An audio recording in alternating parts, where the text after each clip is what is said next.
नमस्कार मित्रों, मैं अजब सिंह आपके YouTube channel Ajab Singh GS classes पर स्वागत करता हूं।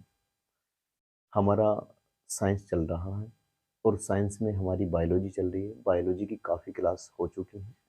यदि आपको बायोलॉजी की अन्य क्लास देखनी है तो डिस्क्रिप्शन में लिंक दिया गया है, आप उन्हें देख सकते हैं। आज हमारा नया चैप्टर चलेगा और इस चैप्टर का नाम है पाचन तंत्र या डाइजेस्टिव सिस्टम। तो आइए जानते हैं पाचन तंत्र क्या है और इसमें कौन-कौन से अंग कार्य करते हैं, कौन-कौन से अंग महत्वपूर्ण भूमिका निभाते हैं, जिससे हमारे बॉडी में शरीर का पाचन अच्छे से हो सके। तो आइए शुरू करते हैं पाचन तंत्र। देखिए, पाचन तंत्र को समझने से पहले मैं आपको पाचन तंत्र की डेफिनेशन बताऊँगा, परिभाषा बताऊँगा। तो पाचन तंत्र है क्या? पाचन तंत्र जटिल यौगिकों को सरल यौगिकों में बदलने की क्रिया, इसे कहते हैं जटिल यौगिकों को सरल यौगिकों में बदलने की क्रिया को पाचन कहा जाता है। जैसे हम देखते हैं कि जो प्रोटीन है हमारी, ये प्रोटीन है, प्रोटीन। तो प्रोटीन का जैसे पाचन होगा तो ये बदलेगी हमारी एमिनो अम्ल में, एमिनो अम्ल। ऐसी हम देखते हैं जैसे वसा है हमारी, वसा, तो ये भी हमारी बदलेगी वसीय अम्ल में, वसीय अम्ल में बदलेगी। ऐसे ही हम देखते हैं जैसे कार्बोहाइड्रेट है, कार्बोहाइड्रेट, कार्बोहाइड्रेट, कार्बोहाइड्रेट बदलेगा हमारा ग्लूकोज में, ग्लूकोज, कार्बोहाइड्रेट बदलेगा ग्लूकोज में। जैसे भी हमने देखा कि कार्बोहाइड्रेट हमारा बदलेगा ग्लूकोज में, प्रोटीन्स बदलेगा एमिनो अम्लों में और वसा वसीय अम्लों में बदलेगा। कुछ और अन्य भी हैं, जैसे हम देखते हैं विटामिन, विटामिन्स। ऐसी हमारे हैं कुछ मिनरल्स या पोषक तत्व या खनिज लवण, खनिज खनिज लवण। तो इनका ये चेंज नहीं होते, ये नहीं बदलते हमारी बॉडी में, ये ऐसे ही जाके सेव हो जाते हैं और इनका पाचन हो जाता है। लेकिन ये क्या है, ये अपना रूप परिवर्तित कर देते हैं।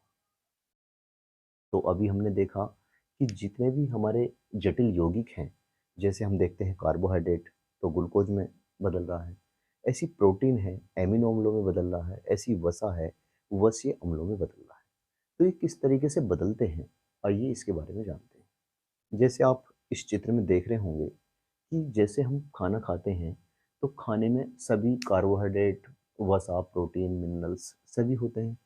तो वो क्या काम करेंगे, सबसे पहले जैसे मुख में हम खाना देंगे तो उस पे दांत यांत्रिक क्रिया करेंगे। तो आइए सबसे पहले जानते हैं हम दांतों के विषय में। यदि हम दांतों को देखते हैं तो हमारे यानी कि मानव मुख में 4 प्रकार के दांत पाए जाते हैं।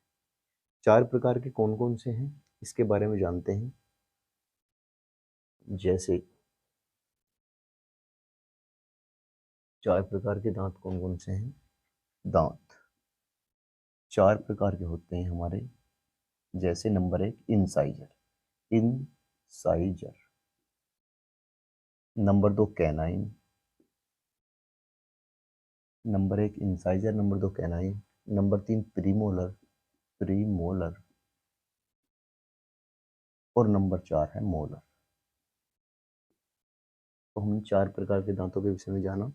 दांत number 1 incisor, number 2 canine, number 3 premolar और नंबर 4 मोलर।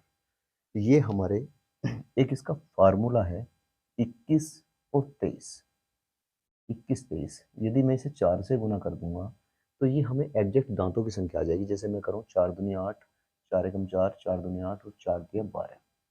तो इसका मतलब ये है कि मानव मुख में कुल 32 दांत पाए जाते हैं, जिनमें से जो पहली है, जो पहला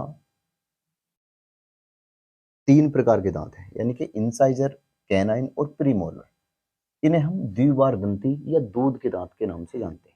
द्विबार दंती या दूध के दांत, इंसाइजर, कैनाइन और प्रीमोलर जो हमारे बीज हैं, ये इंसाइजर, कैनाइन, प्रीमोलर, इन्हें द्विबारदंती या दूध के दांत के नाम से जानते हैं। क्यों इन्हें द्विबारदंती कहते हैं? क्योंकि मानव जीवन में दो बार निकलते हैं। पहले ये आएंगे बीज दांत और ये टूट जाएंगे और टूटने के बाद दोबारा से फिर आ जाएंगे। जबकि ये जो मोलर दांत है, ये जीवन में, मानव जीवन में केवल एक बार आते हैं, इसलिए इसे एक बार दंती कहा जाता है। तो अभी हमने जाना दांत के विषय में कि दांत क्या है, चार प्रकार के होते हैं और मानव मुख में कुल 32 दांत होते हैं, जिनमें से इंसाइजर, कैनाइन और प्रीमोलर, ये तीन प्रकार के दांत, इन्हें द्विबार दंती कहा जाता है या दूध के दांत। ये जीवन में दो बार आते हैं, जबकि मोलर दांत जीवन में एक बार आता है और ये 12 होते हैं। इसके बाद हम देखते हैं लार लार ग्रंथि। मानव मुख में तीन जोड़ी लार ग्रंथियां पाई जाती हैं। यदि हम इनके पीएच मान की बात करें तो इनका पीएच मान 6 पॉइंट इनका पीएच मान होता है 6.4 या 6.8, यानी कि 6.4 से 6.8 होता है। इसका मतलब ये है कि ये हल्की अम्लीय होती है। जो ये लार ग्रंथियां लार निकालती हैं तो इसका पीएच मान 6.8 के समथिंग होता है। इसका मतलब ये है कि ये हल्की अम्लीय होती हैं। ये खाने में मिक्स होकर लुगदी बनाकर अंदर अमाशय में चली जाती है। इसके बाद हम देखते हैं जीभ। जीभ हमारी बॉडी में इंद्रियों का काम करती है, यानी कि ज्ञान देने का काम करती है। कोई भी खाना है वो किस टेस्ट का है इसके बारे में बताती है। जैसे यदि हमारे जीभ की बात करें तो स्टार्टिंग जो पॉइंट है ये हमें मीठे के बारे में बताएगी। इस पे जो रोम पाए जाते हैं, जो स्टार्टिंग पॉइंट है वो मीठे के बारे में बताती है, जबकि दांत के जो पीछे का भाग है वो कड़वे के बारे में बताता है कि कोई जो है कड़वा होगा कोई भोजन तो उसके बारे में बताएगा। जबकि पार्श्व जो इसकी साइड वाली आकृति है जीभ की, वो हमें बताएगी नमकीन के विषय में, जबकि नीचे के भाग जो बताएगा हमें खट्टे के विषय में बताएगा। तो अभी हमने जीभ के बारे में जाना। इसके बाद हम देखते हैं यहाँ से ये खाना मुख से ये ग्रास नली से होकर अमाशय में चला जाता है। ग्रास नली से होकर अमाशय में चला जाता है। ये ग्रास नली भोजन को केवल मुख से अमाशय में पहुंचाने का कार्य करती है। इसके बाद हम देखते हैं ये अमाशय जो है, अमाशय में जठर रस निकलता है। जठर रस में, जठर रस के तीन भाग हैं, नंबर 1 HCl, नंबर 2 पेप्सिन और नंबर 3 रेनिन। अब हम इनके बारे में जानते हैं कि ये क्या कार्य करते हैं। जो HCl है भोजन को अम्लीय बनाता है। सबसे पहली बात ये है कि जो भोजन आएगा, मुख से जो भोजन आया है उसे जैसे ही HCl मिलेगा उसे अम्लीय बना देगा, क्योंकि ये एसिडिक है तो भोजन को अम्लीय बना देगा। दूसरी कंडीशन क्या है, भोजन में आए जो बाहर से बैक्टीरिया हैं, जीवाणु हैं, उन्हें ये मार देगा। भोजन में आए कुछ हानिकारक बैक्टीरिया जो होंगे उन्हें HCl समाप्त कर देगा, मार देगा। और तीसरा इसका मुख्य कार्य है कि ये भोजन को सड़ने से बचाता है। भोजन को सड़ने से, यहाँ अमाशय में भोजन को सड़ने नहीं देगा। नंबर दूसरा है पेप्सिन। पेप्सिन जो एंजाइम है, ये भोजन में जो प्रोटीन है तो उसे प्रोटीन को तोड़ देता है, उसे विखंडित करता है पेप्सिन। यह प्रोटीन पर कार्य करता है पेप्सिन नामक जो एंजाइम। ऐसे ही रेनिन नामक एंजाइम है, यह छोटे बच्चे में निकलता है। जो बच्चे दूध पीते हैं उनमें निकलता है और ये दूध की कैसीन प्रोटीन को प्रोकैसिनेट में तोड़ देता है। तो अभी हमने जाना कि अमाशय में क्या है, जठर रस निकलता है और जठर रस में तीन एंजाइम निकलते हैं, HCl, पेप्सिन और रेनिन। जो HCl एंजाइम है वो भोजन में जो बाहर से बैक्टीरिया हैं उन्हें मारने का काम कर रहा है। दूसरा भोजन को सड़ने से बचा रहा है और भोजन को अम्लीय बना रहा है। जबकि पेप्सिन नामक एंजाइम प्रोटीन पर कार्य करता है, प्रोटीन को तोड़ने का काम करता है। ऐसे ही रेनिन नामक एंजाइम भी 6 वर्ष तक के बच्चे में निकलता है, ये बच्चों में निकलता है और ये दूध की कैसीन प्रोटीन को प्रोकैसिनेट में तोड़ता है। तो हमने डाइजेस्टिव सिस्टम के बारे में इतना पढ़ा। इससे आगे हम कल की क्लास में बताएंगे। मैं इसका एक बार दोबारा से एक बार और रिवाइज कराता हूँ।